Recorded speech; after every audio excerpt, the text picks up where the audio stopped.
haven't won on before. Their best performance was a third in 1998. Another bad performance today means that Stephen Johnson and Russell Ingall will pounce on our championship leader.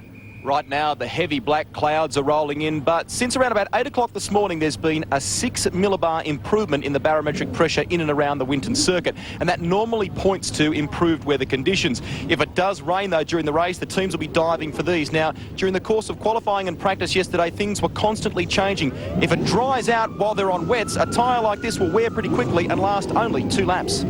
So there's a bit of sunshine in the face of Greg Rust and the team. The V8 Supercars are on the track, but as Rusty said, absolutely everything can change here in an instant, as we saw in qualifying. Hail, rain, everything. Russell Ingall has pole position. Paul Morris is on the front row of the grid as well for the first time in his V8 Supercar career. Then you've got Radicic and Tanda, McLean and Longhurst, Ellery and Greg Murphy.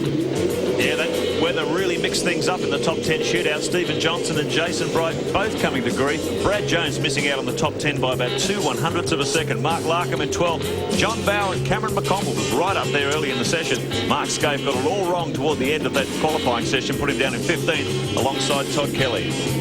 The Shell Helix starting grid rolls on. Dougal McDougall in the Pepsi-Cola racing car. Marcus Ambrose in his first run at this track. Bargwanna and Wheels, Seaton and Perkins, Jason Richards from Team Kiwi Racing, and David Bernard as well in 24th position. Capacity field here at Winton. Stephen Richards and Paul Romano. Craig Lowndes, boy, he got it wrong yesterday too. Right back there in 27th. Rodney Forbes alongside in the Gibson Motorsport car. John Faulkner and Anthony Tratt, Eddie Abel-Nisa and James Brock will start off the back of the grid. So 32 starters, 32 laps. Our cars are on the track. Nice, clear, dry track. A little bit different to what they had yesterday. Yeah, it's kind of a shame, actually, Neil, that it's not raining, isn't it? Because it produced such good qualifying yesterday and such spectacular sort of feats from people that it would have been nice if it had been a sprinkle today. Well, I think all of us on this side of the camera and the folks behind the fence would think, well, that'd be fantastic. But the 32 guys on board the cars are going, you've got to be kidding.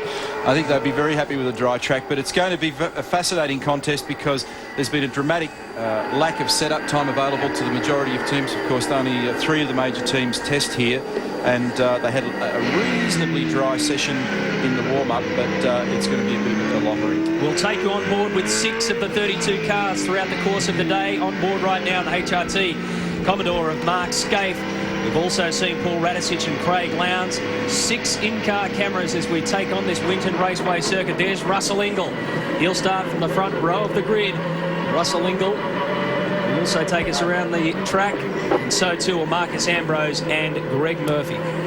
He's just slowing the field right down at the moment, Matthew, because with such a big field, some of them will be still coming out of turn 10, which they are, and he doesn't want to sit on the line and lose the benefit of the heat that he's generated in the brakes, the tyres, and of course overheating the engine. Russell Ingall's pole position yesterday brings the score 10-all between Ford and Holden in the honours for pole positions. 10 to Ford, sorry, 5 to Holden, 5 to Ford in the 10 rounds held so far.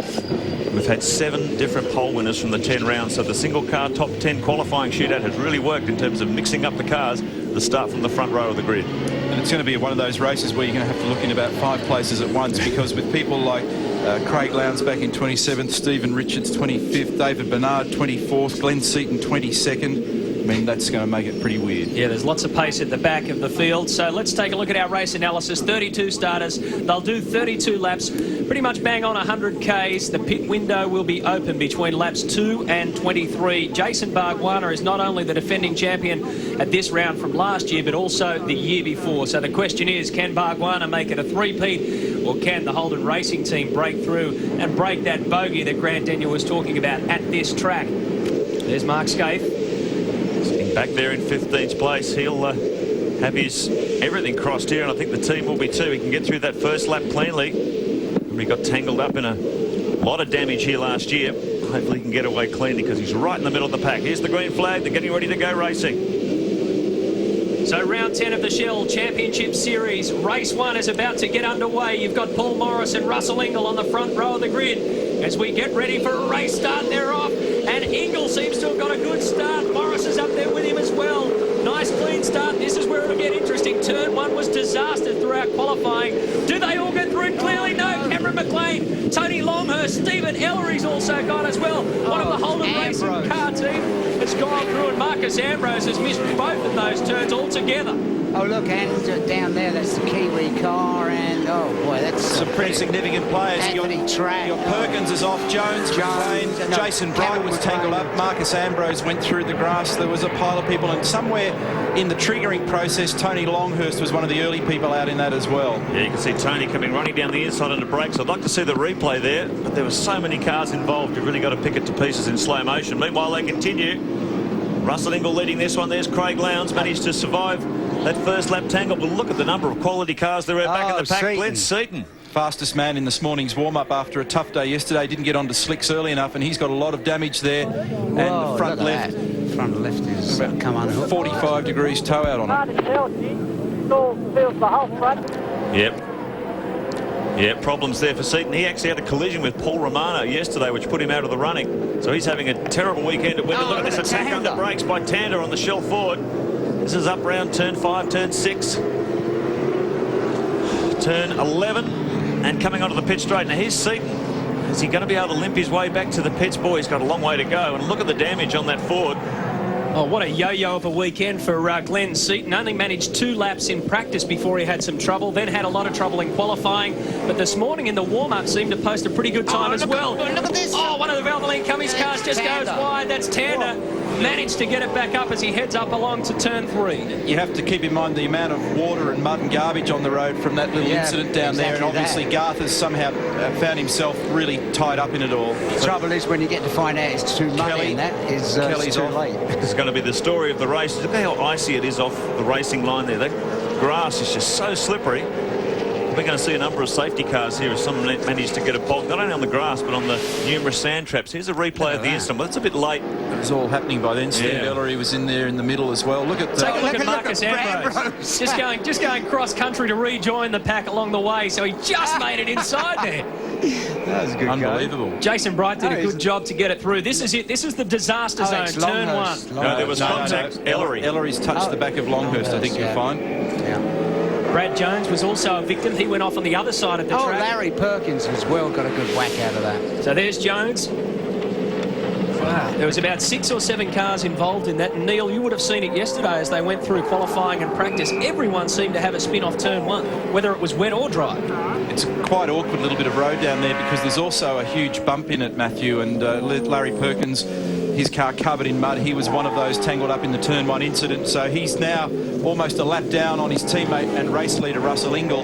The only guy that's actually running with him at the moment appears to be Morris, and there's a huge margin back to the rest of them. We'll tidy it all up for you. We've got Murphy 3rd, then Johnson, McConville, Larkham, Scaife in 7th, Bauer, Barguana, McDougall, Tander, Richards, Wheel. Lowndes is now up to 14th after starting 27th. Be interesting to see if Larry gives Russell a bit of a hand, wouldn't it? The pit window is now open, so it's going to be interesting to see who comes in and gets this compulsory tyre change out of the way as early as they can. Russell Ingall leading this one, Paul Morris in 2nd, Greg Murphy in 3rd.